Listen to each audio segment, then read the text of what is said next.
Ok, petite vidéo, mais avec de la valeur aujourd'hui. Je vais essayer de t'apprendre l'élément numéro un que tu vas pouvoir incorporer dès aujourd'hui pour travailler, pour améliorer grandement ta posture. Ok. La posture moderne, elle est complètement éclatée. Y a rien qui va globalement chez la plupart des gens. C'est grandement à cause de la sédentarité, du fait qu'on soit assis tout le temps, qu'on marche pas assez, etc. C'est un des facteurs, c'est pas du tout le seul, mais on va résumer ça à ça pour aujourd'hui. Ça va avoir tout un tas de conséquences, problèmes respiratoires liés à la posture, problèmes du système nerveux aussi, complètement, même des douleurs tout simplement cervicales, lombaires, etc. C'est hyper fréquent, même les genoux, un peu partout quoi. Et voilà, sans parler en plus de l'image qu'on renvoie, qui va être pas terrible si tu as une mauvaise posture, et c'est super important. Donc après avoir dit ça, il faut comprendre que le corps il est super malléable. À n'importe quel âge, c'est plus facile quand tu es jeune bien sûr, mais à n'importe quel âge tu peux reverse et améliorer ta posture pour avoir tous les bénéfices que ça peut engendrer. Aujourd'hui, ce qu'on va regarder, c'est le facteur le plus important. Il se trouve au niveau du bassin. Donc le bassin, c'est le centre de gravité. Et si tu désalignes ton centre de gravité, il y a tout qui part dans tous les sens. Ça va pas du tout. Et donc ce qu'on va retrouver, ce que tu peux voir chez la plupart des gens quand tu te balades n'importe où, ça va être un bassin beaucoup trop en avant. Ok, on va avoir un creux ici. Et ça va causer des genoux beaucoup trop en hyperextension, enfin plein de trucs, ok, un mauvais support du tronc, etc.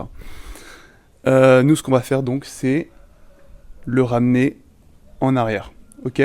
Je vais avoir l'antéversion ici, le bassin qui est tourné comme ça, et moi je vais essayer de le ramener en arrière, et de le placer derrière, comme ça j'ai foutu un rage-ward pour que tu vois bien ma posture, mais bon, je sais pas ce que ça donnera. Là comme ça. Une fois que tu as fait ça, que tu l'as bien positionné en arrière, tu vas avoir légèrement les doigts de pied qui vont décoller un peu parce que ton poids est vers l'arrière. C'est complètement normal et ça fait partie du processus, quoi. C'est ton corps qui se réaligne, on va dire.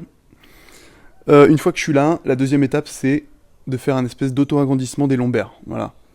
Je m'agrandis à cet endroit-là, comme si en fait je voulais que ma cage thoracique s'élève par rapport au pelvis. Ok. Et une fois que je suis là, je suis dans une bien meilleure position. Pour la petite explication, j'ai la fascia thoracolombaire qui va pouvoir être bien active pour aider, par exemple, le diaphragme à bien fonctionner, à bien réguler ta respiration pour avoir des respirations plus lentes, ce qui va réguler ton système nerveux. Enfin, c'est un nombre de conséquences pas possibles. Tu vas avoir un bien meilleur soutien au niveau du tronc et au niveau des cervicales qui vont améliorer ton support de tête. Enfin bref, c'est tout un tas de choses.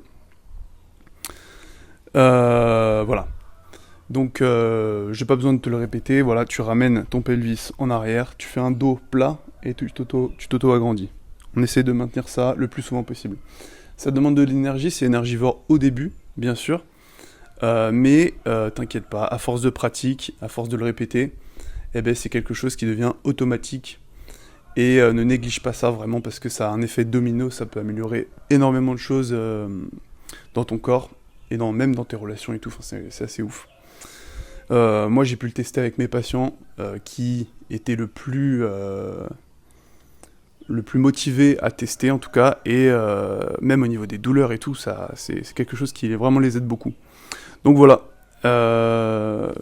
essaie de pratiquer ça et ce sera très bien pour aujourd'hui.